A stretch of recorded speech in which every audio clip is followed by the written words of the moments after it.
having a lot of grumpies this morning, and I thought that I would just jump on and see if anybody else is with me. It's easy for me to get on here and just talk with you about things that I'm learning and to come from the perspective of the educator, the clinician, the warrior. But I wanted to get on this morning and just be with you in the space of somebody who has, I don't know, the Monday grumpies or whatever it is, and to just say good morning and hi, and how are you feeling this morning? Has anybody heard of the Sunday Scaries, where on Sundays oftentimes people get a little bit of anxiety or stress before they start their new work week? And it's really interesting because we could get Sunday Scaries even when we love what we're going to be doing on Monday. It's kind of a phenomenon that lives in the nervous system and maybe not even your logical brain. And I think that a lot about when I'm having grumpy days is what part of the brain is producing this experience. And so this morning I'm sitting here in my office and I just feel grumpy. I don't know if you've ever felt that way before. And then you talk to somebody and they tell you all about how you have no reason to have a grumpy and it's not very logical, and then you feel shame for feeling grumpy, you feel shame for not feeling grateful. And so what I like to do in moments or days like this is to try to be a curious observer of the grumpies. So if you're anxious this morning, or if you feel sad this morning, if you're just irritable and everybody is driving like an idiot this morning, let's lean into that together. Sometimes, we have somebody who's on the live who's talking about so many symptoms, one after another. Some can last for months, some can ebb and flow. And that's exactly what I'm talking about. And so I'm having a grumpy morning, and I physically experience it in my chest, like a little bit of heaviness in my chest and tired. And then when I try to think and be creative, it's just the proficiency of thought isn't there. So if we lean into that, if we think of these symptoms, these sensations, these feelings, we can get data. And this data is the body, the mind, trying to communicate to us about an unmet need. And so with the unmet needs, I always think of it on 3 planes, which I teach about in the Anxiety Breakthrough Program. One is your psychological cast of characters. I'll tell you about that in a minute. The second is your social cast of characters. And the third is your biological cast of characters. So you wake up, you're feeling anxious, you're feeling irritable, you're feeling kind of sad, you just had the grumpies. Okay, we have data. I'm noticing it, I'm feeling it, but I'm going to put a comma at the end of that, and we're going to collect that as data. So if we start and we say, okay, do I have an unmet need in my psychological cast of characters? Are there parts of myself that are feeling upset? Do I like my job? Am I feeling supported? Did I get enough sleep?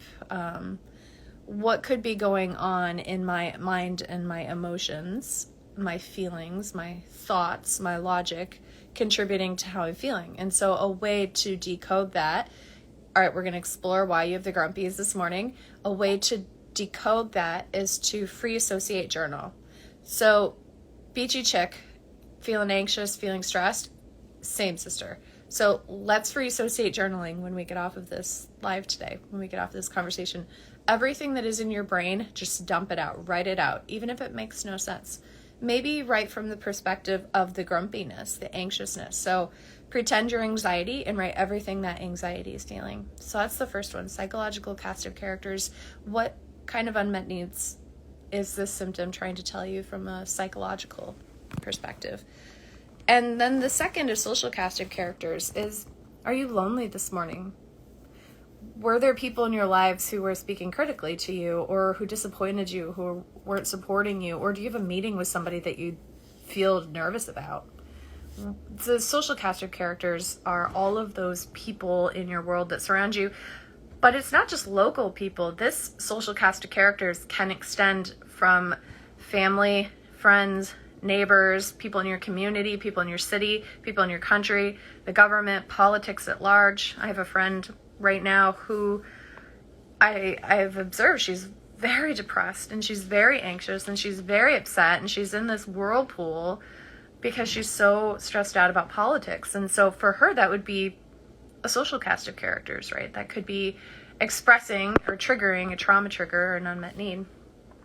And then the third is biological cast of characters. And so I wake up this morning and I'm feeling the grumpies. And maybe you're, a couple of people have replied on here, like, yeah, you're feeling that way too. And so, someone may go to you and say, oh, well, you should be grateful. It should be this and this and this. Think of all your blessings. But maybe that symptom is there for a reason. Maybe there is an unmet biological need. And what could that be? Is your blood sugar low? Do you need to get your thyroid checked? Is your gut out of balance? Do you need to rehydrate in the mornings? You've been fasting from water for 8 hours or so while you were sleeping. And we know that impacts your nervous system, your neurotransmitters. And, biological could be medication. So maybe you take a medication at a certain time of day and it's losing effectiveness, or maybe there's an interaction.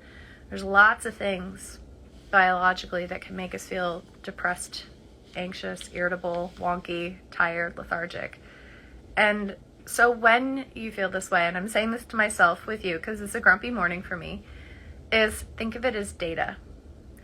And allow that data to speak to you about an unmet need. And when you identify that unmet need, then you suddenly have solutions. And instead of just spinning in it and spinning in it and spinning in it.